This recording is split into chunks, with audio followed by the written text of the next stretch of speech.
Buen día, estudiantes de octavo grado. En esta sesión vamos a trabajar la página 101 del libro SMAT.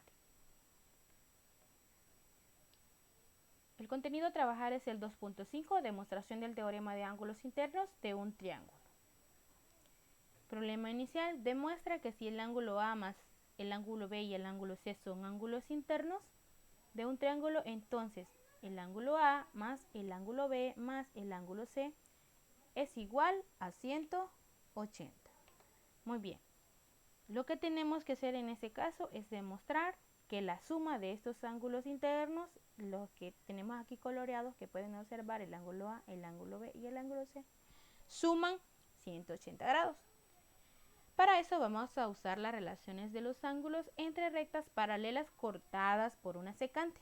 Entonces la solución lo vamos a hacer de la siguiente manera. Lo primero que vamos a hacer es construir una recta M como prolongación del lado AB del triángulo por el vértice C y trazamos una recta N paralela a la recta M.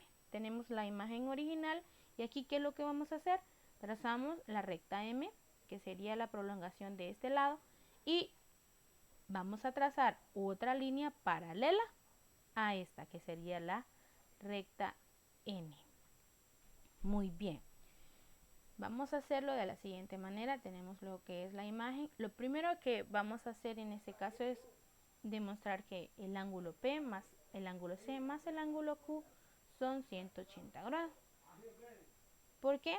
Si se fijan, en este caso el ángulo P, que es uno de los que se formó en la prolongación, y el ángulo Q, de igual manera, en este caso el azul y el naranja, suman 180 grados.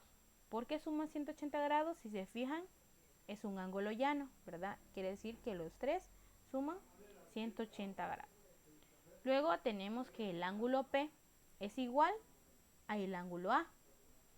¿Por qué el ángulo P es igual al ángulo A?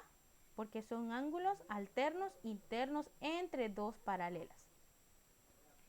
También tenemos que el ángulo A más el ángulo B más el ángulo C suman 180 grados sustituyendo.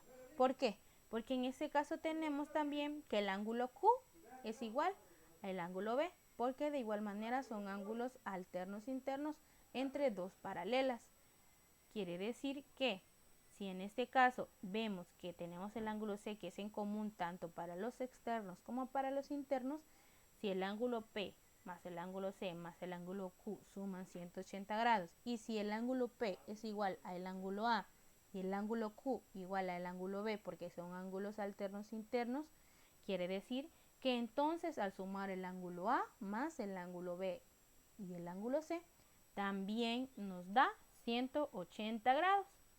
Por lo tanto, la suma de los ángulos internos de un triángulo cualquiera siempre va a ser 180 grados.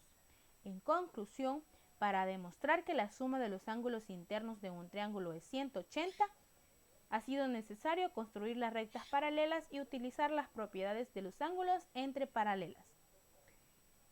En esta ocasión va a trabajar el ejercicio de su página, el lápiz, que le muestro a continuación solamente el ejercicio número 1. De igual manera trabajará la sección de lápiz de su cuaderno de ejercicio, la página 102, que se la dejo acá también.